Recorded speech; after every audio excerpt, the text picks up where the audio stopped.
Ya Rabbi salli ala nabiyyika daiman fi.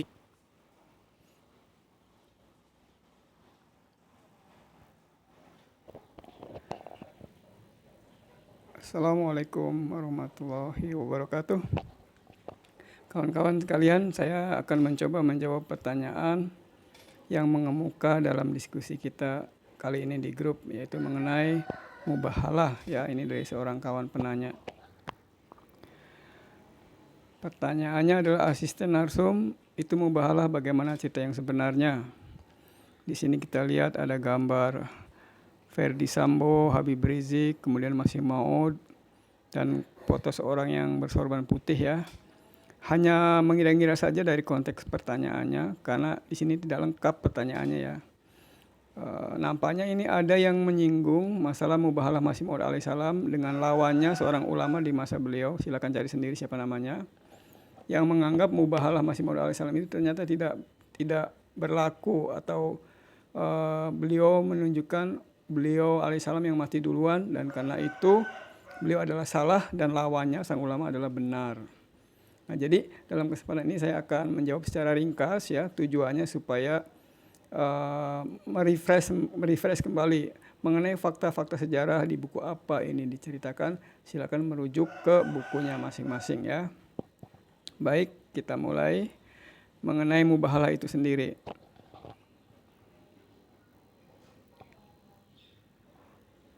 Mubahalah itu ya, poin yang paling penting perlu diketahui, mubahalah satu berasal dari Al-Quran. Ada ayat Al-Quran yang mengatakan, jika telah datang kepadamu ilmu atau petunjuk dan mereka berselisih, silakan lakukan ini.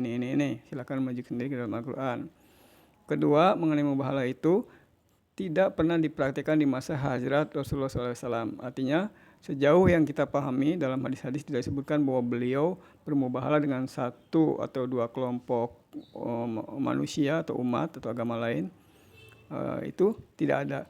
Ada satu riwayat yang Rasulullah mengajak bermubahalah kepada delegasi Najran, yaitu sekelompok Kristen dari Najran yang datang kepada Rasulullah dan berdebat mengenai kebenaran Islam dan kebenaran Kristen. Sehabis berdebat dan berputar-putar selama berhari-hari, Rasulullah mengajak bermubahalah berdasarkan ayat mubahalah yang baru turun. Ternyata para utusan atau para pendeta itu tidak bersedia memenuhi tantangan Rasulullah untuk bermubahalah. Ya, inti mubahalah adalah siapa berdoa kepada Allah, siapa di antara kita yang berdusta akan dibinasakan. Delegasi Najran yang notabene adalah utusan Kristen menolak bermubahalah dengan Rasulullah SAW. Jadi dengan demikian kita bisa mengatakan bahwa mubahalah tidak pernah terjadi di masa Rasulullah. Tapi mubahalah ini dipraktikkan di masa Hazrat Masih Maud alaihissalam, di mana hasil dari mubahalah yang berkelanjutan itu banyak ulama-ulama yang kemudian meninggal atau wafat dalam keadaan menghina, dalam keadaan hina. Maaf suaranya tadi tes. Ya, jadi itu ya. Jadi mubahalah itu berasal dari Al-Qur'an ya. Kedua, tidak pernah diperhatikan di masa hajat Rasulullah SAW karena sikonya tentunya. Entahlah, kalau ada kawan-kawan yang berhasil menemukan ternyata Rasul bermubahalah kok, ya silahkan monggo share di sini ilmunya ya. Kemudian yang ketiganya dipraktikkan di masa Hazrat Masih Maud alaihissalam untuk menegaskan kebenaran beliau sebagai utusan Tuhan di akhir zaman.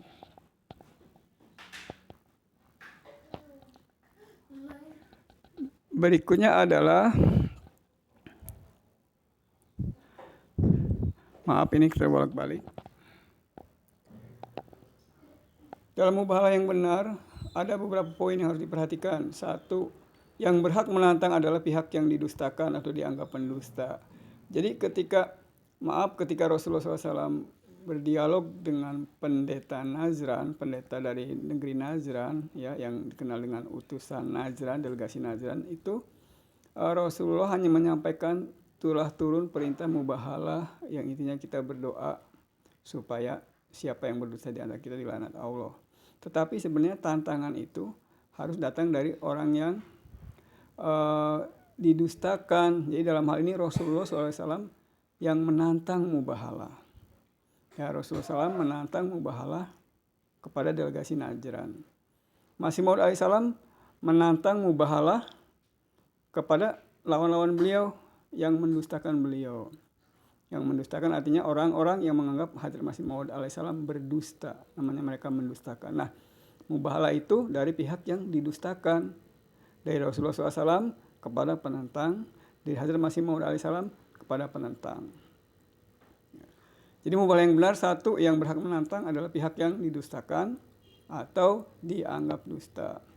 Kedua, masing-masing pihak meminta laknat Allah Subhanahu wa taala turun kepada pihak yang bersalah, pihak yang berdusta, baik dia sendiri atau lawannya. Karena laknatullah alal kadzibin, ya, bunyi ayatnya, maka laknat Allah akan turun kepada orang yang berdusta. Kemudian yang ketiga adalah bentuk hukumannya. Bentuk hukumannya adalah Allah sendiri akan menghukum pihak yang salah. Bentuknya seperti apa? Hanya Allah sendiri. Jadi mubahalahnya Haryadi lawan Haji Irfan tempoh hari di Lombok itu salah.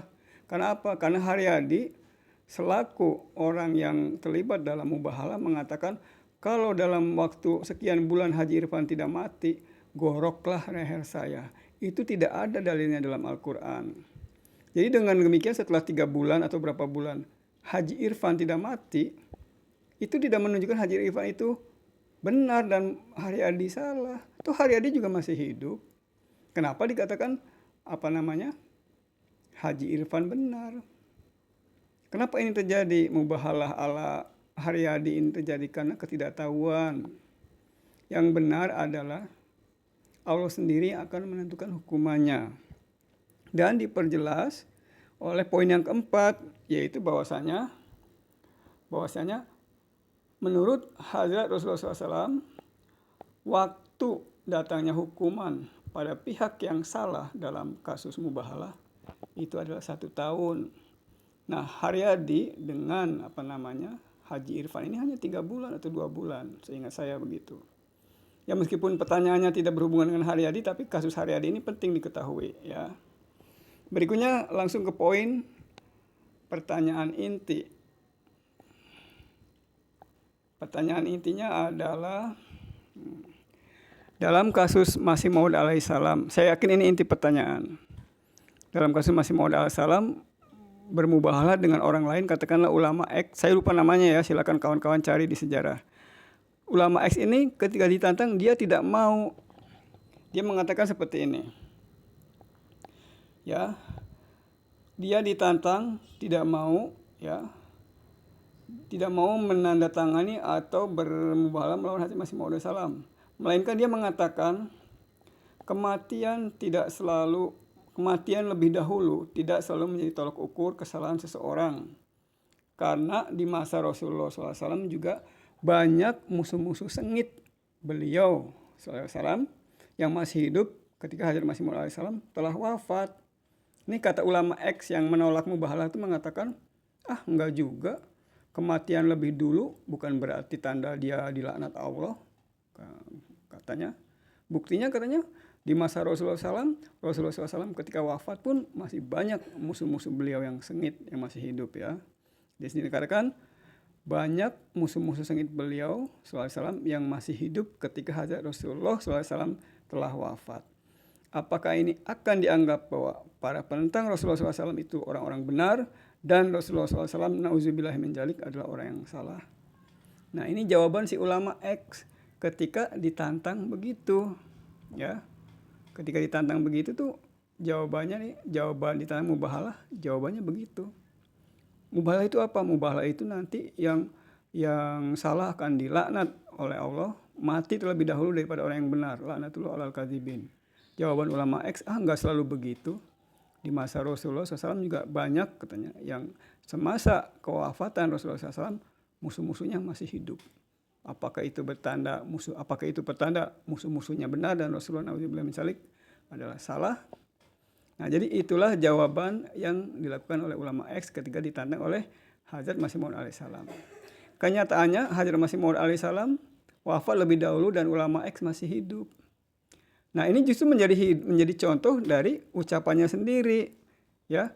bahwa di masa Rasulullah banyak katanya penentang beliau ya, yang notabene adalah orang-orang salah, tetap hidup sementara Rasulullah SAW wafat. Nah ini beliau ulama X masih hidup ketika Hazrat Masih Maud alaihissalam sudah wafat, dan beliau tidak menandatangani atau tidak menerima tantangan mubahalah. Jadi itulah ya yang bisa disampaikan. Jadi ulama X ditantang mubahalah menolak. Ditantang mubahalah oleh siapa? Oleh Hazrat Masih Maud alaihissalam. Jawaban dia, tidak selalu yang mati lebih dahulu itu salah ya, karena Rasulullah pun wafat lebih dahulu dibanding orang-orang kafir di zamannya. Karena itu dia tidak mau bermubahalah melawan Hazrat Masih Maud alaihissalam, ulama X ini. Dan akhirnya ulama X ini tetap atau masih hidup ketika Hazrat Masih Maud alaihissalam sudah wafat. Dari situ silakan kawan-kawan simpulkan sendiri apa intinya. Itu saja barangkali ya, ini khawatir durasinya terbatas. Silakan, jadi sumber-sumbernya dilengkapi sendiri, lalu kita hidupkan lagi diskusinya. Assalamualaikum warahmatullahi wabarakatuh.